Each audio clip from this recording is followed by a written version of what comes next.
High court একটা চমৎকার নির্দেশনা দিয়েছে। এই নির্দেশনাটা সরকারি চাকরিজীবী বা এদের সাথে সম্পর্কিত, কিন্তু এই নির্দেশনার সুফল পাবে জামাত বিএনপি। কিভাবে সেটা বিশ্লেষণের মাধ্যমে দেখাবো, খুবই ইন্টারেস্টিং। এগুলো বিএনপি জামাতের জন্য এনকারেজিং। এগুলোর উপর ভিত্তি করে তাদের আন্দোলনের পরিকল্পনা সাজাতে হবে।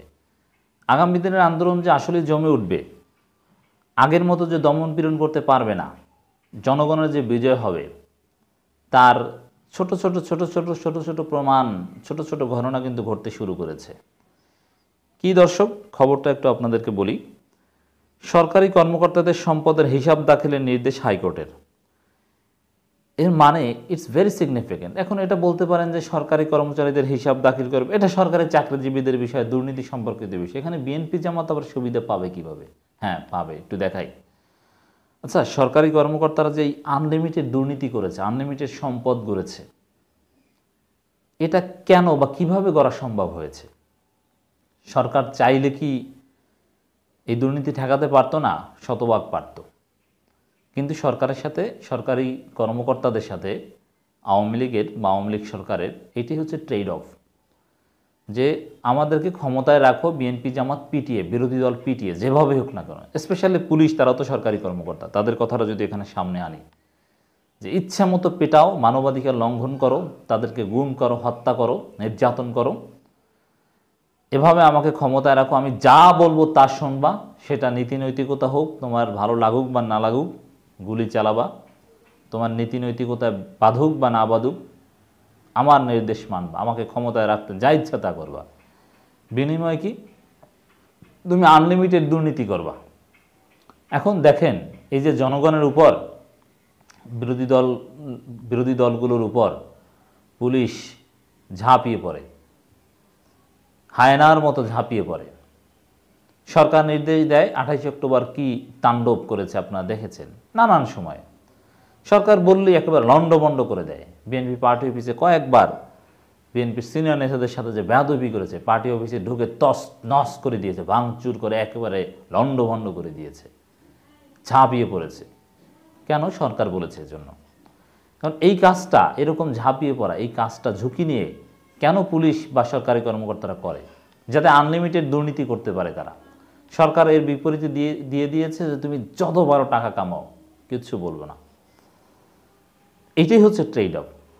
এখন এই আনলিমিটেড দুর্নীতি করার জায়গাটা যদি বন্ধ হয়ে যায় মিডিয়ার কল্যাণে বা তথ্য প্রযুক্তির কল্যাণে বা সময়ের বিবর্তনে বা সাংবাদিকদের সচেতনতার কারণে যদি বন্ধ হয়ে যায় আনলিমিটেড দুর্নীতি করার, তাহলে বিএনপি জামাতের উপর আনলিমিটেড মাইর দেয়ার যে একটা মানসিকতা বা অ্যাসাইনমেন্ট পুলিশ বাস্তবায়ন করত, এটাও তারা করবে না। তখন অনেকেই মনে করবে যে সম্পদ বিএনপি জামাত পেটানোর বিনিময়ে অর্জন করে, তো সেটা ধরা পড়ছে, লাভ কি?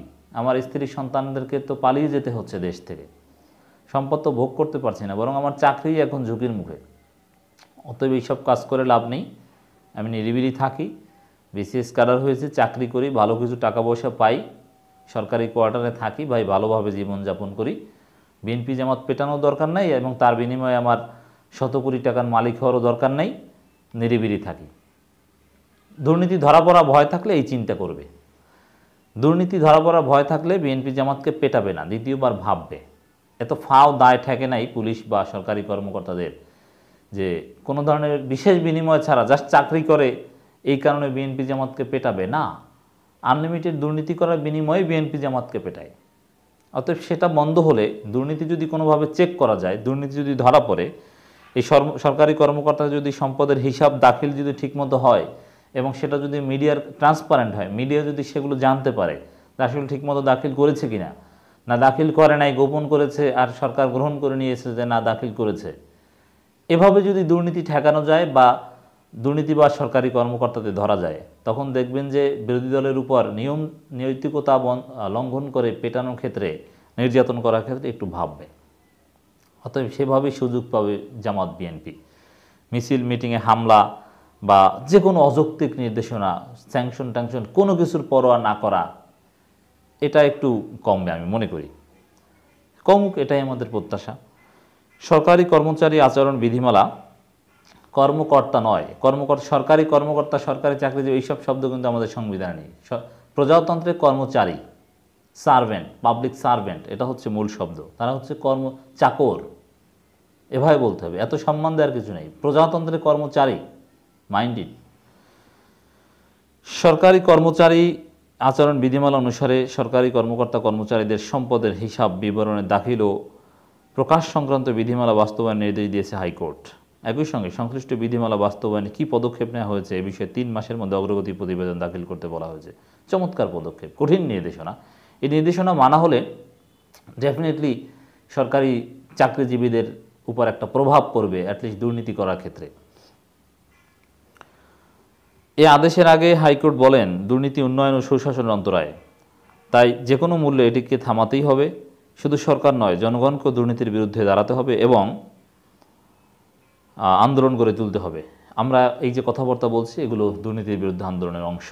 হাইকোর্টের নির্দেশ বা দৃষ্টিভঙ্গি আমরা বাস্তবায়ন করছি, আমল করছি। এর বিরুদ্ধে ঘরে ঘরে দুর্গ গড়ে তুলতে হবে। এর আগে যাই হোক, মূল কথা এটাই, আমরা হাইকোর্টের কথা অনুযায়ী কাজ করছি।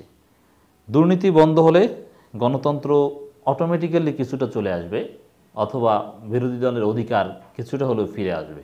দুর্নীতির সাথে সম্পর্ক রয়েছে, কী সম্পর্ক সেটা আপনাদেরকে দেখিয়েছি বা বুঝিয়েছি আশা করি।